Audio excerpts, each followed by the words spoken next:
Hello, friends. Welcome to the Jazz Ranch. I'm your ultra-dominant ego man. You can call me Mr. Ego if you like. And, we're way up north. We get blizzards up here. We got to hunker down. We got to tie down the reindeer. Otherwise, they'll go be flying around. Like Rudolph and all.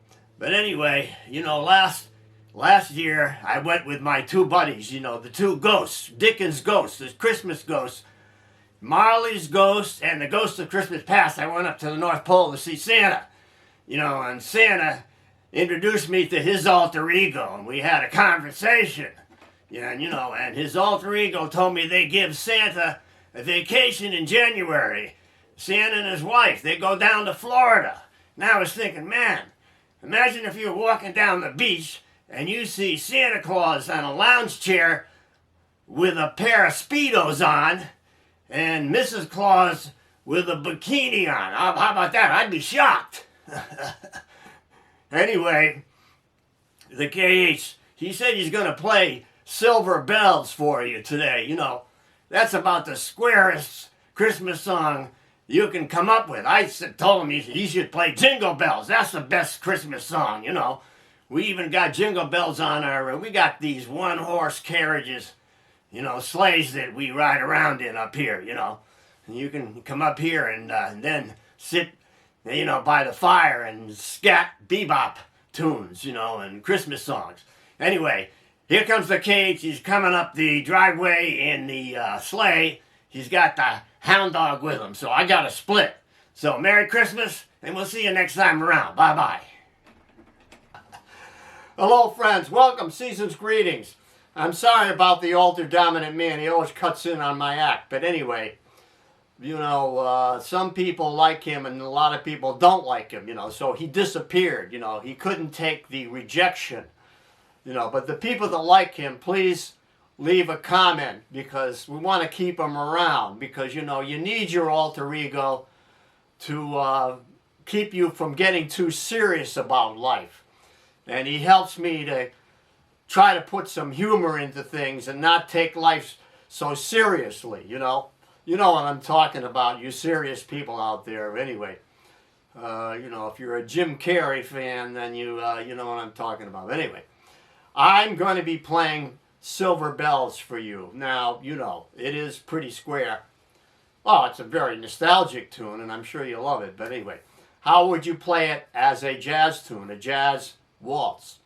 So I'm going to talk about that and explain the concept of the rhythmic concept of playing a jazz waltz after I play the song for you. So you'll hear me play it first, and then I will break it down for you and talk about a few things later on. So here we go with a very popular Christmas song called Silver Bells. It's a jazz waltz. Here we go.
Welcome to the Jazz Ranch Studio. I'm going to talk about what I played. Now this song, Silver Bells, is a popular Christmas song in 3/4 time. It's a waltz. And it's usually played very straight. So like, if you're going to interpret it from a jazz interpretation, you have to syncopate the rhythm. Now that means, instead of just it being like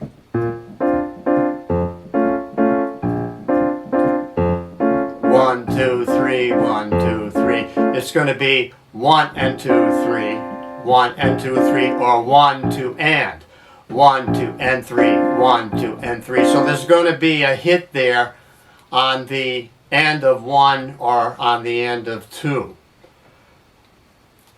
most of the time. Now there can be other variations of that. You could hit on the end of 3, but there's only 3 beats in the measure, so the best options are the end of 1 like this. 1 and 2, 3, 1 and 2, 3, or 1, 2, and 3, 1, 2, and 3, 1, 2, and 3, 1, 2, and 3. So you have 1, 2, and 3, 1, 2, and 3, 1, 2, and 3. Yeah, if you put it at the end of 2, it divides it evenly. So that being said, let's look at it. Now, I started out by, the introduction is actually the verse of the song. So I played the verse. So I put that and in the left hand. So we have, so 1 and,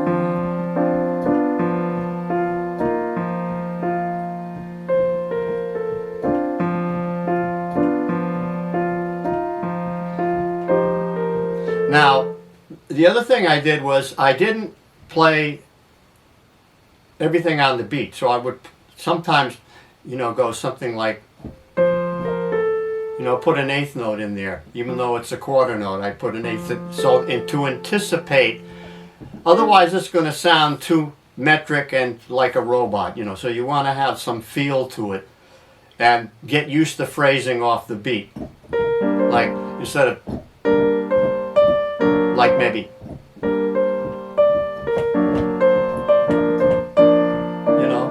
syncopate. Now I did some unusual harmonies here. That's really like a D minor, but now I'm playing it differently than a D minor 7. I'm playing it as a B flat. So I'm getting some unusual dissonance in there. That one. If I just did, that doesn't sound so good, but when you put dissonance in with consonants like this, you have that consonant sound and that dissonant sound. You put them together, and you have this. You have a pretty. Then you add this note. So you have a 5th in there. So I have the 10th and the 5th, but then I have the major 7th. You put those all together. How pretty is that sound? And then this one. See, there's more dissonance in there. Another major 7 dissonance. But then with this, see, when you add consonants to dissonance, you get beauty. How about that for irony and profundity? Then suspension here. Let's see. Diminished chord, here's your Barry Harris. Right? Diminished approach. Sus. You have the. So you want that sus in there.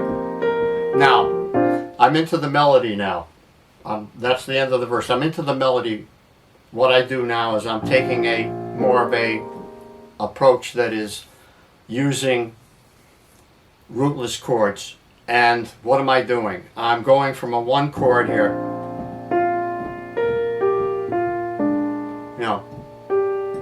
1 chord, B flat. I'm in the key of B flat, 2 flats. B flat to the 4 chord. So I'm not just going to go from 1 to 4. I'm going to put a 2-5 approach to the 4. So I'm going to have this.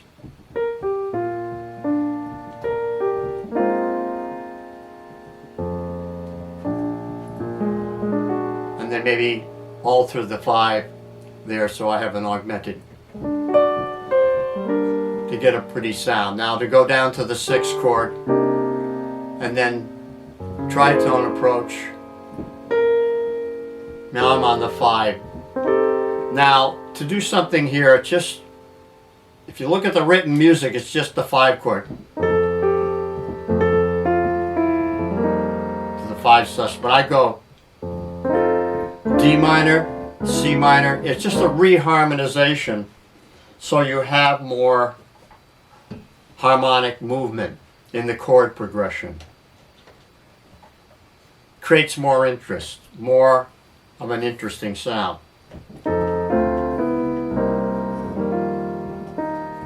Then there's,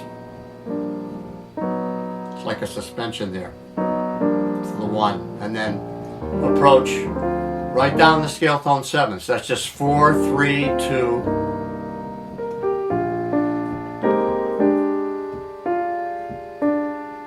To the 2, 5 now, to the 4.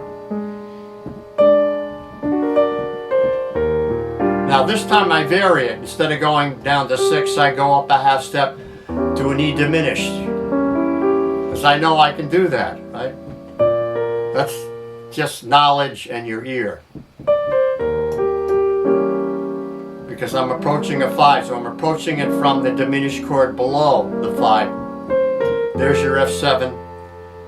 Now I can just stay on the F7. Which is the original music, but now I'm going to do something different. I'm going to add some harmony that's going to make it more interesting. There you go. Then again, that 3, 2, 1, 4, 3, 2, right? 2, 5 again. There's your diminished approach to the 5. Now I'm going to put another diminished in there. 5, back to 1, then. Now I'm going to change octaves. Why? Because you've already heard it played in the lower register. Let's play it in the upper register now to make it sound different. Let's tell a story, you know. It tells more of a story. A little variation on the filling in those chords. Now here, instead of resolving to the 1 chord, I resolve to the flat 7 sus. There's an A flat 9 sus chord there. Now where does A flat want to go? To D flat. So I've modulated. I've modulated up a minor third to D flat. So I'm going from up to here. And then I put in a reharmonization. Now that's just a tritone substitute, reharmonized. The 4 chord there, another substitute chord to take me to the 5. It's just something that I hear, you know. You can hear those kind of substitutions. Usually they sound better if they make sense harmonically in some way, like if it's a tritone substitute or an approach chord. So in both of those cases, those are approach chords. This is from a half step below. This is from a half step, I'm sorry, repeat. This is from a half step above. This is from a half step below. So in other words, I'm approaching the next chord from a half step above it and then a half step below the next chord.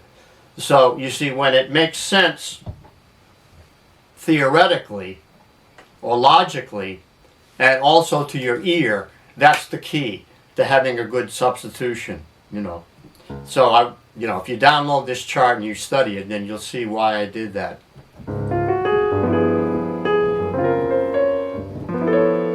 And I think they're really pretty because I'm keeping the melody there. Keeping that melody note. I'm just adding a substitute chord in there. And you know, this is kind of like modern and hip.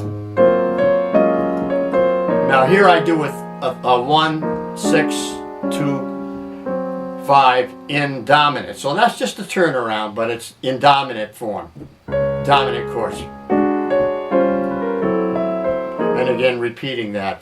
Now at the end, I came up with this chord progression because I didn't want to just do a 1, 6, 2, 5 again, getting my pedal straightened out. But I wanted to do something different at the end. So what I did was this. And this is a very typical progression used a lot. I end up on the 1 chord, then I go up a minor 3rd to a major 7, then I go up a 4th to a major 7, and up another 4th to a major 7. It gives you a nice turnaround that's very distinctive sounding because they're major 7s instead of dominants.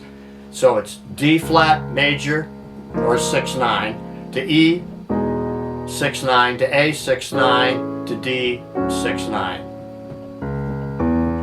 and then you do something with it, you know.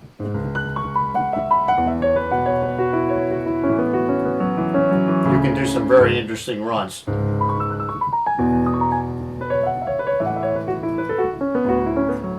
Those are pentatonic runs, just based on that chord progression. So there's a quick little analysis, but the most important thing is to get the 3/4 rhythm and how you would interpret it in a jazz, from a jazz point of view, with the syncopation in there. Off of 1, the up of 1, 1 and, or 2 and. You know, to get that syncopation, you want to get that rhythm and practice that first.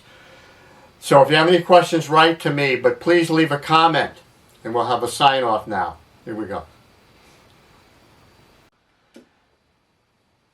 Signing off from the Jazz Ranch. Thanks so much for joining me on this rendition of Silver Bells. I want to wish you a season's greetings, Merry Christmas, Happy New Year, Happy Hanukkah, and everything else. I hope it's going to be a great year for you coming up in 2024. And until next time, I'll say in the words of my great friend upstairs, Hermie Dressel, looking down on us with pity, saying, swing loose. And we'll see you next time around. Bye-bye.